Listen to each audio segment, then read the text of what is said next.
বেশ অনেক দিন ধরে আমার নিহারি খেতে ইচ্ছে করছে, তাই যে কোনো একটা কাজে আমার বাজারে আসা হয়েছিল। আর তখনই ছেলে আর মেয়েকে নিয়ে নিহারি খেতে চলে আসলাম। তো আজকের এই ভিডিওতে সম্পূর্ণটা দেখতে থাকেন। হ্যালো এভরিওয়ান, আসসালামু আলাইকুম। আশা করছি সবাই ভালো আছেন। আলহামদুলিল্লাহ, আপনাদের দোয়ায় ভালোবাসায় আমরা অনেক ভালো আছি। এখন হচ্ছে বিকাল টাইম। বলেন তো কোথায় যাচ্ছি? হ্যাঁ, কোথায় যাচ্ছি আজকে এই ভিডিওতে সবকিছুই হচ্ছে আপনাদের সাথে শেয়ার করব। তো দেখেন, আমার দুইটা কলিজার টুকরা, আমার একটা ছেলে একটা মেয়ে, আলহামদুলিল্লাহ। তো আমার ছেলেটা তো দেখলেনি গত 2 দিন আগে যে ভিডিওগুলো আপলোড করছি। তো ওই ভিডিওগুলো আসলে ফলো করলে দেখতে পারবেন যে আমার ছেলে আসলে একটু অসুস্থ। তো আসলে কেন জানি না, একটার পর একটা অসুখ মানে ওর লাগেই থাকে। হয় এক সময় পেট খারাপ হয়ে যায়, এক সময় চুলকানি, এক সময় এটা সেটা, মানে একটা না একটা লেগেই থাকে। এখন হচ্ছে ওর মুখে ঘা হয়েছে, কিচ্ছুই খাইতে পারে না, মানে এই হচ্ছে একটা যন্ত্রণা নিয়ে ভুগতেছি। তো দেখেন, দুই ভাই বোন কি সুন্দর করে হেঁটে হেঁটে যাচ্ছে, মানে কি যে সুন্দর লাগছে, মাশাআল্লাহ মাশাআল্লাহ। তো দুই ভাই বোনের কত সুন্দর মিল দেখতেছেন না, মানে এত সুন্দর করে হেঁটে যাচ্ছে, একজন আরেকজনের হাত ধরে, একজন এইটা দেখায় আরেকজন ওইটা দেখায়। ওদের কিন্তু আসলে এত একটা মিলও থাকে না, সারাক্ষণ একজন আরেকজনের সাথে একদম ওই যে টম আর জেরির মতো এরকম লেগে থাকে। মানে আমার মেয়ে যেটা ধরবো ওইটাই আসলে ইয়ামিনের দরকার, আর ইয়ামিন যেটা ধরবে ওইটাই হচ্ছে তানহার দরকার। এরকম তানহা যদিও ইয়ামিনের থেকে অনেক ভদ্র, ইয়ামিনে আসলে একটু বেশি দুষ্টুমি করে। তো যাই হোক, আমরা আসলে আজকে একটা রেস্টুরেন্টে আসছি, কিন্তু না রেস্টুরেন্টে না, আসছিলাম হচ্ছে ইয়ামিনের যে মুখে ঘা হয়েছে, তো ওর ঘায়ের জন্য কিছু খাইতে পারে না। তোর জন্য আসলে আমি একটা মলম নিতে আসছি, আর কেন খায় না ওইটার জন্য আসলে ডাক্তার দেখাইলাম ওকে। তো ওষুধ টষুধ নিলাম। তো এখান থেকে হচ্ছে ওষুধ, ডাক্তারের দোকান থেকে ওষুধ নিলাম। ওষুধ টষুধ নেওয়া শেষ করে তারপরে তানহা বলতেছে আম্মু কিছু খামো। তানহা তো এখন বড় হয়ে গেছে, তো নাকি কিছু একটা খাইবো বললো। তো কিছু একটা খাবে, আর কি খাওয়াবো তাই ভাবলাম এখানে একটা সুন্দর একটা ছোট্ট খাট্ট একটা রেস্টুরেন্ট আছে, মানে পিৎজা লেখা, মানে রেস্টুরেন্টের নাম আমার শিওর মনে নাই, আমি আবার যদি দেখি তখন আপনাদের সাথে শেয়ার করব নামটা। মানে পিৎজা দিয়ে একটা নাম সুন্দর করে, আর ছোট্ট করে রেস্টুরেন্টটা। আর বিকাল টাইম আসছি তো অলরেডি অনেক সন্ধ্যা হয়ে গেছে, মাগরিবের টাইমও হয়ে গেছে। তো আসার পরপরই হচ্ছে ইয়ামিন হচ্ছে পানি খাবে, তো ওদের জন্য একটা 7 আপ নিলাম। তো দুই ভাই বোন মিলে হচ্ছে 7 আপটা খাচ্ছিল। আর এই রেস্টুরেন্টে আসলে আমাদের যে বাঞ্ছারামপুরের ভেতরে রেস্টুরেন্টটা, তো এর আগে এখানে আসা হয় নাই, নতুন দেখে ভাবলাম যাই ঘুরে আসি। আর ওরা যেহেতু পানি খাবে কিছু খাবে, তো ওদেরকেও কিছু খাওয়ায় নেই।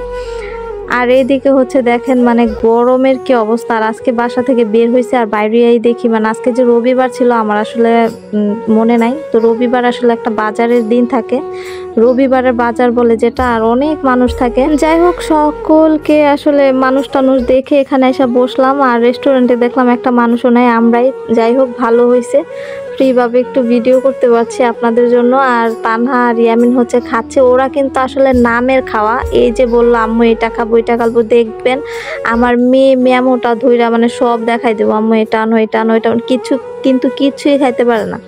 এরকম একটা অবস্থায় 7 আপ খাইয়ে এই দুই ভাই বোনের মনে করেন পেট ভরে গেছে।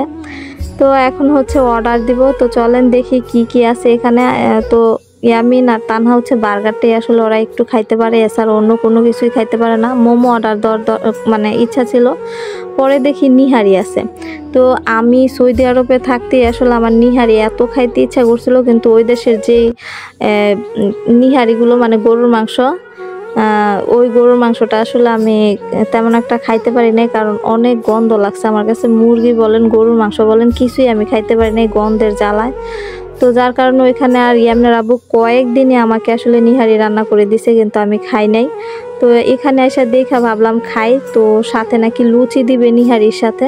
তো ওরা একাই খাবে, আমি কি খাবো না, তাই আমার জন্য নিহারিটা অর্ডার করে দিলাম। আর আমার ছেলে মেয়ের অবস্থা দেখেন, ওরা যেমন বার্গার দেখে ভয় পেয়ে গেছে, ওরা খাবে না। ইয়ামিন শুধু দুষ্টামি, একবার এটা ধরবে একবার ওইটা ধরবে, একবার এটা ফালায় দেয় একবার ওইটা ফালায় দেয়। যাই হোক, দেখবেন ওরা যে আসলে কেমন খাদক আমার ছেলে মেয়ে, এটা একটু আপনাদের সাথে শেয়ার করি। ওরা শুধু এই বার্গারটা নিয়ে দুষ্টামি করতেছে, আর আমার মেয়ে আমাকে দেখাইতেছে এটা খাবে, তারপরে ওইটা খাবে এটা খাবে, বলতেছে আম্মু এগুলো অর্ডার দাও। আমি আমার মেয়ের একটা ধমক দিয়ে বলছি যে আগে তুমি বার্গারটা শেষ করো, তারপরে তোমার ওইগুলা কিনা দিমো, আগে এই যেটা আনছি ওইটা আগে খাও। তো দেখেন আমার মেয়ের অবস্থা, মানে ও যেমন হয় জীবনে মানে খাইবই না এরকম একটা অবস্থা, কয় খামো না, আমার পেট ভরা, আমার পেট ভরা। আমি আসলে অরিজিনাল ভয়েসটা আসলে দেই নাই, কারণ ইয়ামিন অনেক চিল্লাচিল্লি করতেছিল, যার কারণে অরিজিনাল ভয়েসটা দেওয়া হয় নাই, আর ভয়েস ওভার দিচ্ছি। আমার মেয়ের কিন্তু একটা অ্যালার্জি আছে, ওই হচ্ছে পেঁয়াজ খাইবো না, তারপরে হচ্ছে পেঁয়াজ, মরিচ, টমেটো, মানে ও কোনো সবজি খাইতে চায় না। তো এই বার্গারের উপরে যে পেঁয়াজ দেখছে, এই পেঁয়াজটা দেখে ও খাবে না, ইয়ামিনও খায় না, মানে এই হচ্ছে অবস্থা ওদের। যাই হোক, এখানে এসে ভালোই লাগলো। তো খাবার মোটামুটি আধা ঘন্টা, অর্ডার দেওয়ার প্রায় আধা ঘন্টা পরে আমাদেরকে বার্গারটা দিয়ে গেছে। খাবার মজা ছিল, কিন্তু বার্গারের যে নিচের বানটা ছিল, নিচের যে রুটিটা, ওইটার ভিতরে একটু তেল ছিল বেশি, ওই নিচের অংশটা আসলে তেলের জন্য খাওয়াই যায় নাই।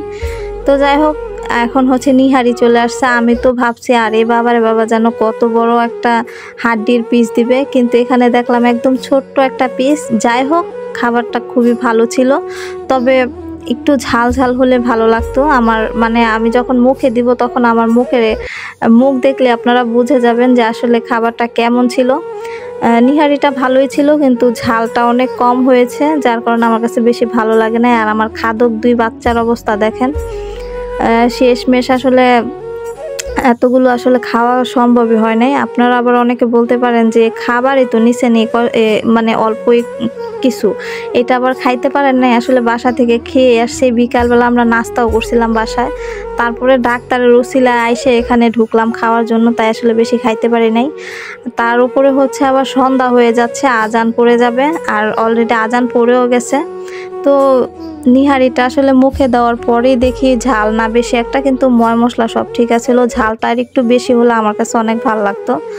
তো যারা বাঞ্ছারামপুরের মানুষ আছেন, আমার ভিডিও দেখেন, তারা অবশ্যই এখানে আসবেন, খাইতে ভালোই লাগে। আর আপনারা খাওয়ার সময় বলবেন যেন একটু ঝাল দিয়ে দেয়। মানে 4-5 মাস ধরে ভাবতেছি নিহারি খাবো, আর আজকে হলো আমি আসলে খাইলাম, খেয়ে অনেক ভালোই লাগলো।